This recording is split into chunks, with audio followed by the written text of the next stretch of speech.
Since the dawn of the 21st century, scientific discovery has rushed forward at lightning speed. Genetics, physics, computerized technology, robotics, virtual reality. Join Derek and Sharon Gilbert as they uncover the truths behind this ultimate scientific deception. Welcome to SciFriday. Volcanoes and artificial intelligence. It's time for Science! Welcome to SciFriday. I'm Derek Gilbert. I'm Sharon Gilbert, and welcome to our family room. We're delighted that you've chosen to join us once again. And yeah, we're talking about some crazy stuff this week, but it's all connected. Absolutely. It's science. Well, science, meaning knowledge. We're just trying to better understand the world around us, God's creation, through the use of our minds. Just as Jesus told us, we love the Lord our God with all of our hearts, all of our souls, and all of our minds. All of our minds, amen to that. Well, one of the stories that came out about 6 weeks ago or so was that the Navy, the U.S. Navy, has an algorithm ship, an artificial intelligence surface vessel. It's big, too. Mm-hmm. It's big. So it's an actual ship that has seats for two captains in the captain. So it's autonomous. It guides itself. The ship decides what to do. In between the two captains' chairs is a big red button. In case things are going horribly wrong. Yes, it's the kill switch. It is the kill switch. If you are allowing that to represent your nation on the high seas, especially in areas that are right now being disputed, say the ship were to go into the South China Sea or the Straits of Hormuz. Yes, Straits of Taiwan, any of those areas that are disputed right now, and or into the Black Sea, if we could get in there, and suddenly your ship decides to, start deploying things. Oops. Yeah, we really aren't ready for this kind of a thing. Essentially, what they're talking about is an AI-powered surface vessel, and it's a drone, essentially, but it's on the water. It's a huge drone with capabilities. I don't know what all the capabilities are. Some of these ships are Aegis enabled, which means that they can communicate with other materiel in the field of battle. So what we've got is, presumably, there would be some communication between the vessel and some controlling network. Anything that is connected is hackable. Yes. And it seems like we're building the Army and the Navy for Skynet. Yes, ultimately. Exactly. That's exactly what we're doing. But Terminator's Navy. We're not the only ones. There are other nations doing the same thing. Autonomous drones through the air, autonomous drones through the sea. In fact, where was it? Who was it I said was building autonomous? I think Australia. A startup company in Australia is building autonomous drones that are called Anduril. That's the name of the company, Anduril. Oh. And Lord of the Rings fans should know. Yes. Yeah. The shards of Anduril, the big weapon that was used to hack off the finger of Sauron and take the ring. It's as if this is the ultimate weapon to take down your enemy. These will be sold sort of officially without, it claims that it will be without sort of skirting around certain treaties. In other words, they can sell them to anybody. There are treaties in place amongst Western nations, and that includes Australia, that say we won't sell our stuff to certain other nations that are deemed terrorists, or we don't like them, or others. Strategic competitors, geopolitical competitors. Yeah, exactly. Well, apparently this is, I can't remember the name of it. Sorry, I don't have it in front of me. I'll bring it up here in a minute and look it up. But they're skirting this treaty, or technically, they've got a special exemption in order to fast track the development. You may be right on that. You may be absolutely right. So as I say, they're not the only ones. Every first world nation and some second world developing nations are building these AI devices that are completely autonomous. Well, we've seen a number of robotic weapons platforms that have been developed recently. Drones have been, as you found out, and as we learned when we read the book, The Pentagon's Brain, about DARPA by, was it Annie Jacobson? Yes. That drones had been developed a lot earlier than we thought. It's just they really didn't become well known until the more in the recent 1960s. Right, until they were deployed widely, and it was widely publicized then in the the ongoing global war on terror. Yeah. But we're now seeing small robotic weapons platforms. The Israelis deployed one near the fence with Gaza. The Russians reportedly deployed them against some of the rebels in Syria and may have used them in the battlefield on Ukraine. The Turks are developing a number of drone systems. The Russians have developed what they claim that they've developed an underwater drone, the Poseidon, which is essentially a long-range underwater nuclear torpedo that ostensibly could destroy an entire port city by kicking up a nuclear or radioactive tsunami just offshore. But the point is that these are now being married to artificial intelligence, and because of the concern that human operators may not react quickly enough in a battlefield setting, so they want to have these the robotic dogs with the AK-47 or the rocket-propelled grenade launcher mounted on the back.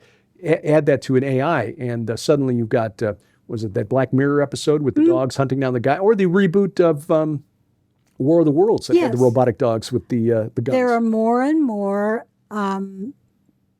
protector robots that are being deployed and created by startup companies and sold to, warehouses and production companies that want to make sure that no one gets into their property at night. And these are creepy looking. They often look sort of like dogs. They may or may not have a head, but they often have some sort of weapon. This is, again, a danger, because anything that depends on a connection of some sort, a wireless connection to a central controlling node, can be hacked. Yes. And that leads to, that's one aspect of it. If you start looking at the supernatural aspect, and whether, which we always do. Right. And whether a bioelectrical or electromechanical thinking machine can be possessed by an external entity. Yes. Now, I need to remind everybody that one of the storage capability suggestions, it's being used. It's been suggested now for about 15 years, but it's now being used as DNA, a way to store digital information on DNA. So what if you, this is a SciFriday topic, what if you took DNA as your storage system for an artificial intelligence? That's really bioelectrical. Well, it's an interesting concept. I think it's a long ways away from being really employed. You have to have access to it. It has to be robust and reliable. Yeah. And DNA as a molecule is somewhat fragile. Yes, it is. There is, however, a different type of DNA that is built on a silicon backbone. That's been experimented on for about a decade or more now. In fact, I think it was happening when I was writing my first novel, Winds of Evil. There were a lot of strange things happening back then that are now commonplace, that I was reading about that were just theories. And in fact, they weren't theories. They were really actually benched, even back then, tried and created in labs for DARPA. And now they're sold online. Yeah, if we know about it, it's already probably 40 years old. Well, it really is. We're going to get to volcanoes in a little bit, but there is another thing that's an aspect of being online constantly and having AI tell you what is true and what is not. Pre-bunking. Not debunking, but pre-bunking. Pre-bunking. It's just giving you a little foretaste of fake news. Okay. In other words, it's inoculating you, and that's actually the term that's used, inoculating you against disinformation. By giving you disinformation? By giving you a little bitty taste of disinformation. I kid you not. As of the time you're watching this has been a few weeks ago, but Google to launch pre-bunking campaign on YouTube to inoculate users against fake news. I'm not making this up. This is at a major news site. I'm not picking on YouTube. Others are doing this. You can bet governments are doing this. Governments that we like, governments we don't like, all over the world. This is being done to condition us. You know, and this isn't even really a new thing. And just searching for the word pre-bunking, I see that this is it's been being around. discussed for several years. Yes, but it's the first time I've seen it in a headline, which means now it's, we can tell them now. The New Science of Pre-Bunking. This is from October of 2019. How to inoculate against the spread of misinformation. Well, you know, they already kind of do that, though. I know they do. But there are people out there who I believe are agents provocateur who will jump out in front of a movement that Or they'll create or it. an idea, or they'll create it, but get out in front of, say, a protest movement and be so crazy with so obviously unhinged from reality that it makes anybody who raises legitimate questions about a specific thing look foolish by comparison. So I think this idea, this pre-bunking, has been going on by different names for a very long time. Oh, I think so too. I think it's probably been going on for 1,000 more years or more. Sure. Well, I don't want to pick an example that would offend anybody, but No, I think you as the audience, Events. you're smart enough that you can figure out Sure. by, as you say, coming out and being way over the top about something, Right. then nobody's going to believe it. Yeah, and so anyone who raises legitimate questions, by extension, is obviously crazy. If you get Kevin McCarthy coming out and screaming, "They're here, they're here," and you know, on your car window banging, then when they do actually arrive, nobody's going to pay any attention to it. Right. Well, Pre-bunking. what's really interesting though is that it is going public now, and they're publicly admitting it. Yeah, we're going to try to manipulate you. And yes, exactly. But Yeah. this is really. But they're saying it's going to be done to help Ukraine. It's going to be done in Eastern Europe. Oh, so it's a good thing. So it's a good thing. Yeah, like in the same way, the mainstream corporate media, Time Magazine, last year published an article and said that oh yes, there was a conspiracy behind the scenes to throw the 2020 election, but it's okay because it was Trump, don't you? And just there was an interview, a podcast interview featuring the neo-atheist Sam Harris that went viral here just a couple of weeks ago, where he actually came out and said, look, I don't care if he'd been running against a convicted mass murderer, I still would have voted for the mass murderer. It's basically they're saying the quiet part out loud anymore. They don't care. And I don't want to turn this into a political show. No, but this is the idea. In some people's minds, misinformation is okay if it's in the service of the truth. Yes, and I'm going to say this, and it's going to lead into our volcano story, believe it or not, which will come after the break. That is, we should not pay attention to the geopolitics. Always look at the theopolitics. Right, exactly. The spirits behind the scenes. We wrestle and not we'll against flesh and blood. talk about spirits and volcanoes after this.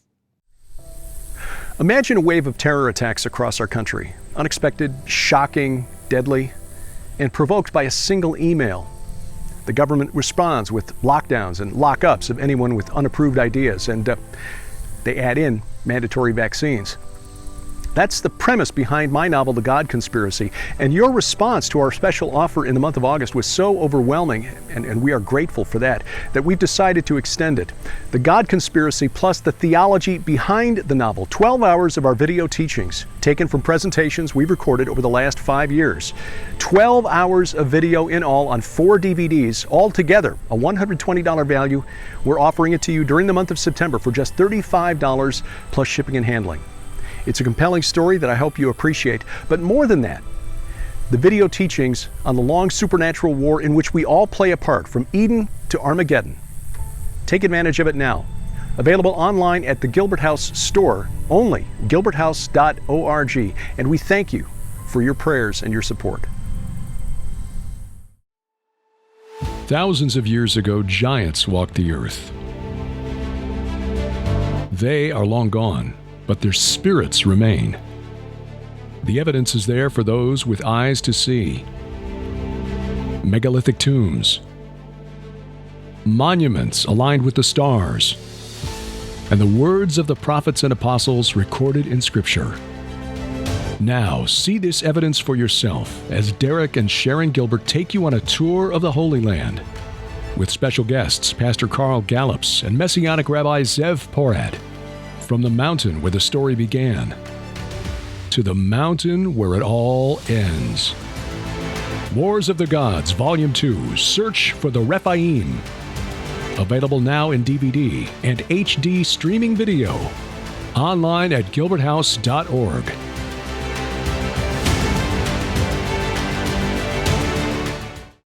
Welcome back to SciFriday. I'm Derek Gilbert. I am Sharon Gilbert. And, we will talk to you about all sorts of things in Israel. Oh, You'll get to see the places we talk about and we've put in our travel documentaries. You'll see them up close and personal. It is like a rolling conference across the Holy Land. We'll be joined by our colleagues, Allie Henson and Donna Howell. They co-host the Simply His program for Skywatch TV. And Messianic Rabbi Zev Porat will be joining us from Tel Aviv, showing us through his research the actual historical locations of the crucifixion and the burial tomb of Jesus. And they're not where you think they are. They're not on the tour, that's for sure. But they make total sense when you realize where it is. It's an amazing tour. So plan on going with us. Go to gilberthouse.org. Everything we do is right there. And in the menu bar, it says Travel with the Gilberts. That'll take you to the page that explains it all. Yes. Violence and violin. Volcanoes. Extinct volcanoes in the Holy Land. But, yes, there are. But in fact, not that far away is a volcano that I'm going to discuss in a minute. But there was a story a few weeks ago. And you're probably thinking, why are they telling old stories? Because we record these programs weeks in advance. That's just how television scheduling has to be done, which means that the stories I'm reading for you, they came out this morning. But for you, they're, a few weeks old. Yeah, a few weeks old. But it's a story about volcanoes. And let me see if I can find it. Scientists warn the world must brace for a megavolcano this century. Okay. We're overdue? Overdue. They're saying there's a 1 in 6 chance. In other words, it's not absolutely, but there have been times where we've had a, 15% chance of rain. Mm-hmm. And suddenly the skies open up. And they do indeed. So that's about what that would be, 16% chance. So what kind of are we talking Krakatoa here? Or? We're talking bigger than Krakatoa. Bigger than Krakatoa. Krakatoa is considered a VEI, which I think is the Volcano Explosion Index or something. I think that was a 6. They're saying we're due for a 7. So bigger than Krakatoa. Krakatoa was so big, 50 nations heard that bang. That was big. Tens of thousands of people died. That was a 6 on the Volcanic Explosivity Index, the VEI. Yes.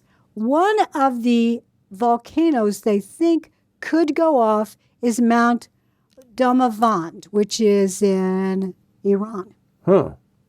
Looking there at the spelling there. Huh. Damavand. I'm probably mispronouncing it if it's in Persian, which it probably is. Now, just for scale of context, the VEI 6, that's about 200 megatons of TNT, which is about 10,000 times more powerful than the bomb that destroyed Hiroshima. Yeah, it's big. It's really, really big. In fact, the one that went off before Krakatoa, which was, starts with a T, not Tonga, but it was something like that. Forgive me. You're probably screaming it at me.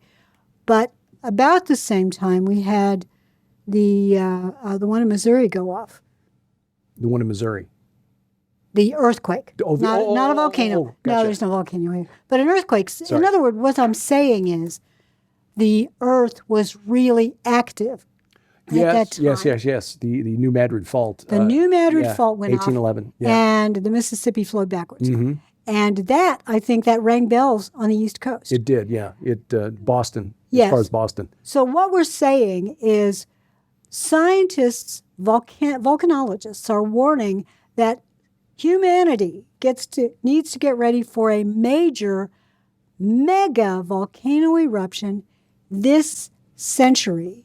Interesting that they're looking at the one in Iran and not That's number 2 Okay. on their list. And the reason I bring that one up is because it has a legend associated with it that gets into the spirit realm, which is why I said earlier that we were going to have those two to go together. There is a deity who is chained beneath that mountain, a deity who is worshipped by some, the son of Ahriman. Ahriman in Zoroastrianism was basically the epitome of evil. Yes, exactly. So the son of Ahriman, he's a dragon. Huh. And Ahura Mazda, I believe it was, tried to kill him. Mm-hmm. He was the good god. And it's a serpentine, a dragon god. And the good god in the pantheon tried to kill him. And every time he was stabbed, snakes would come out. So it was decided that, and they were killing people. Think about and in fact, fiery serpents. His name seems to imply burning, like a burning dragon. Okay, Yes. like Seraph or Yes, Seraphim. exactly. Yeah. So this entity worshipped, chained beneath the volcano. What if a volcano going off can open portals? Boy, I'm really stepping out here. This is a biggie.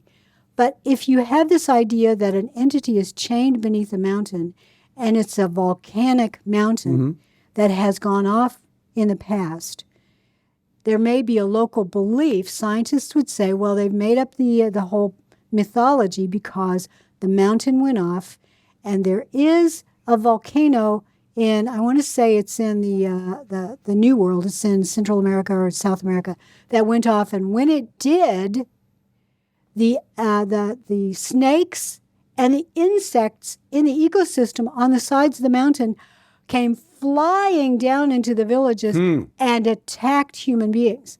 So along with pyroclastic flow, you had these animals that were trying to kill you. Snakes. There are myths in the ancient world that, in fact, as recently as the time of the Christian era, the Greeks and Romans believed that the giants defeated in the Gigantomachy against the Olympians were defeated. Yeah, yes, and the giants all had snakes for legs. Yes. So they were not fully human in form. The older depictions of the giants had them as man-sized and fully human, but the later representations after about the 4th century BC, 5th century BC showed them with snakes for legs. But they were said to be buried under volcanoes and the cause of volcanic eruptions. But the chaos monster, Typhon, in one version of the story, after he was defeated by Zeus, was imprisoned in the earth beneath Mount Etna, which is a very active volcano to this day, just off of Italy. Isn't Etna the one that blew up and destroyed Pompeii? No, or is that's it the one near Vesuvius. Vesuvius, of course. I should know that. Etna, I think, was... Etna was erupting 10, 12 years ago, I think.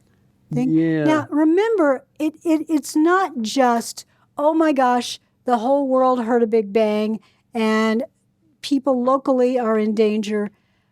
Our world is so interconnected, not just through commerce, but through travel. If we had a little ice age, if we had skies that were darkened because of volcanic plumes and sulfuric ash everywhere, then it would affect all of our crops. It would bring disease. It would bring famine because of the crop failure. People would start warring against one another, fighting for territory and water. It would be almost like a nuclear disaster, but it would be natural. And it would be, it would give people license to be more of what we tend to be already, which is selfish to the point of to the extreme, Well, to exactly. the exclusion of considering the needs of anyone else. Oh, yeah, Yeah. exactly. We are so like that. And it's amazing to me that the Lord is so patient with us, that he is holding back all of the judgments that we see in the book of Revelation. You and I produce a program that I'm so glad many of you watch called Unraveling Revelation. And many of the judgments, if not all of them, are natural. It's thunder, it's lightning, it's storms, it's volcanoes, it's things coming in from the heavens and crashing into the earth. They seem to be what we call natural disasters turned up to infinity. Right, right. Dr. Sylvia, when we interviewed him some time back, said that he considered that there are a couple of types of miracles in the Bible. And many of the miracles of the Old Testament are miracles in which God used natural events to achieve his purposes, like the destruction of Sodom through the explosion of a meteorite in the air, the use of an earthquake to, suck Korah and his rebellious Israelites into the earth. Yes. Things like that. Perhaps a near pass of the planet Mars, destroying the soldiers of Sennacherib outside the gates of Jerusalem. Yes. If nothing else, it is a reminder to us. He is the one who created these things. Right, right. He is the one who controls these things. Yes. And while there are some who would look at Dr. Sylvia's explanation and say, see, they just misinterpreted these natural events. Dr. Sylvia's point is that God revealed that these things would happen to the prophets before they took place. He's not taking away God's agency in any of No, this. and Dr. Sylvia is an engineer. He has a scientific brain that Right. looks at things very logically. Yes, and is more than willing to credit God for these events, even though skeptics would say, no, it was just an explosion of a volcano that Yes. caused all the plagues of Egypt. By the way, if you're still sitting there and wondering what was the name of that volcano that you could not remember, it's going to be at the bottom of the screen. Derek's going to put it on here right now because I'm going to look it up after we're done filming. Yes, and I should have known Mount Etna is on the island of Sicily. Vesuvius, of course, is the one that destroyed, as you said. Oh, geography hard. Pompeii. We Americans tend to focus on what happens inside our own borders and ignore the rest of the world. And sadly, we're guilty of that like We everyone are else. indeed. Well, there are many things in this world that are just awe-inspiring, the raw power of a volcano or a hurricane or a tornado. But ultimately, these are just reflections of the creation into which God placed us. He didn't create us to live amongst these things. The world has fallen into decay because of sin and death. But a day is coming when he will restore things to its original intent, his original design. You can be part of that just by asking Jesus Christ to become your Lord and Savior. And that's why we do this program. Science just helps us better understand the wonders of his creation. Thank you for watching. This is SciFriday. SciFriday is a viewer-supported outreach of Gilbert House Ministries. Follow us online at scifriday.tv and gilberthouse.org. We'd love to hear from you. Contact us through our websites or drop us a line at P.O. Box 78, Crane, Missouri 65633.